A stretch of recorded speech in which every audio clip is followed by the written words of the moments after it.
Pillar 1. Taking out the toxic. Tool 1. Dump the junk. On any given day, we might find ourselves in our local grocery store waiting in line to buy organic kale chips. When we feel the energetic tug of the current fashion or tabloid magazine calling to us from just above the orbit gum, or because we want to know why Kim Kardashian put hubby Kanye West out of the house last week. And of course, we need to know the 5 secrets to solving the sin of cellulite before we are even consciously aware of it. We are handing the cashier a $20 bill to kale chips, Kim K, and diet tips. Getting sucked into the vortex of escapism is alluring. Wanting to dive headfirst into anyone's life besides our own is certainly understandable, but that mini mental vacation is not without cost. The content we are exposed to impact us, whether we like it or not. We are taken in toxic messages. Is the answer to swear off all media and adopt a monastic life? No, not unless you are into that sort of thing. But we can be intentional about the media we ingest, and we certainly do not have to give our hard-fought dollars to industries that profit from self-hate of body tourism and body tourism. Dump the junk is a tool for detoxifying our daily lives from mass media body shame. Ducking every awful messages lobbed at us via television, radio, and internet is unrealistic. We are humans living in a world nevertheless, we can be intentional and strategic about how we engage with media. Toxic media creates a cumulative effect of body shame that erodes our sense of self and places a scrim to distrust and scrutiny on the bodies of others over time.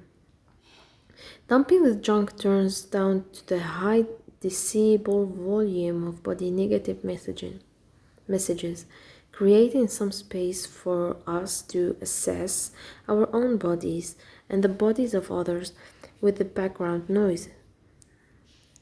Apologetic inquiry number 24.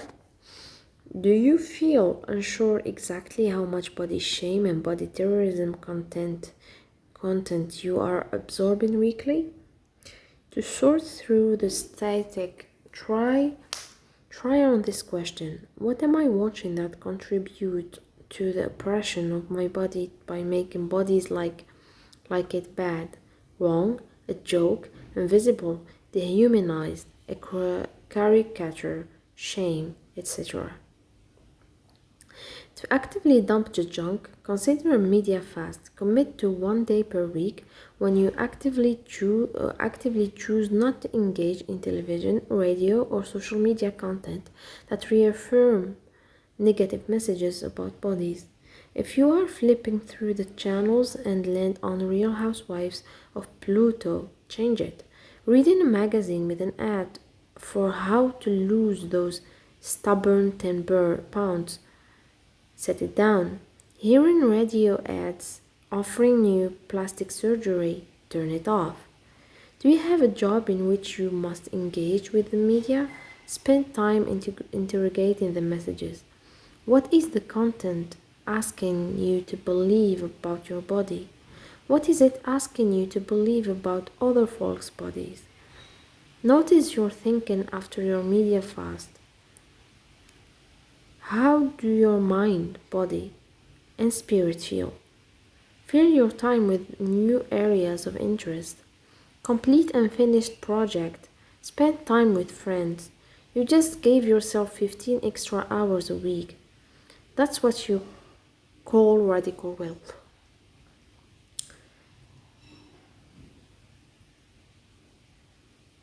Tool, tool number two, curb body bad mouthing. Does the following scenario sound familiar? Two friends are in a clothing store trying on potential purchase. When friends one say, OMG, I look like a cow in this. I respond to that self-effacing comment. Friend 2 retorts, no, you don't, you look great. Now I would look like a cow in that. The two friends proceed to volley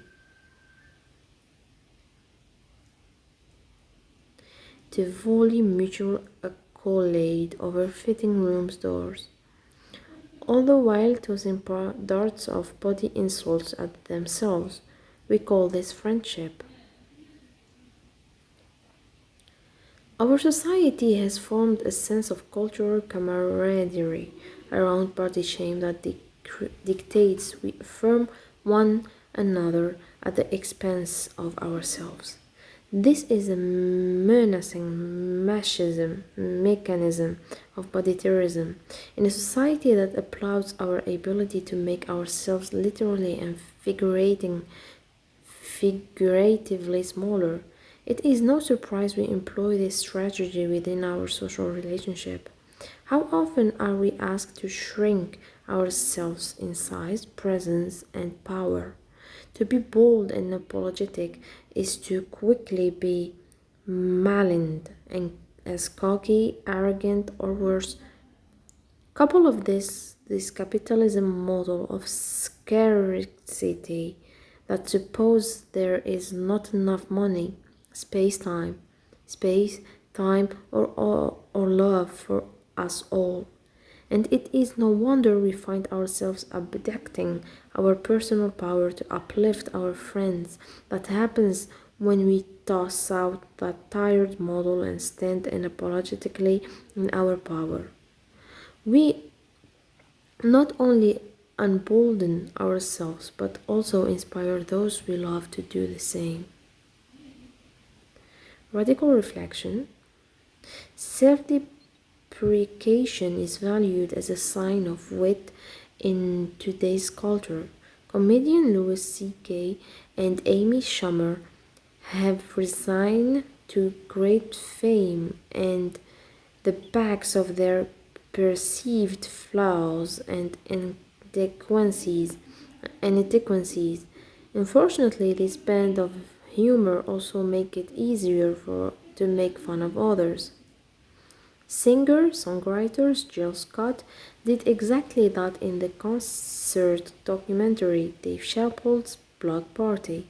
In the film, Scott is being interviewed by a reporter in the green room while her industry peer Erika Badu is lighting up the stage with her performance. The reporter and Jill gush over Badu's for a moment, praising her prowess. When the reporter asks Scott whether she's nervous in lights or of the fact that she must follow Badu's performance, Jill Scott's response was as apple pie sweet as it was guillotine swift. Have you ever seen me perform?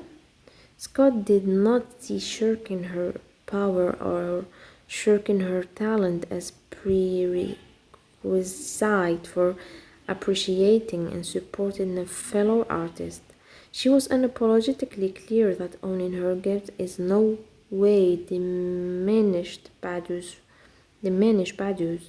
Radical self-love does not call on us to be less of ourselves.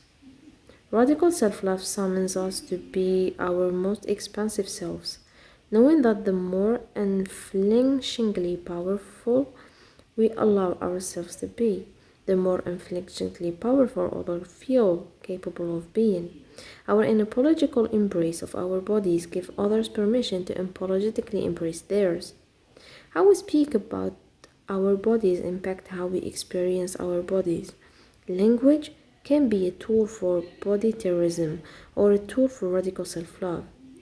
Pejoratively using words like fat entrenches body shame into our psyches impacting how we see and treat fat bodies. But it does not have to be this way.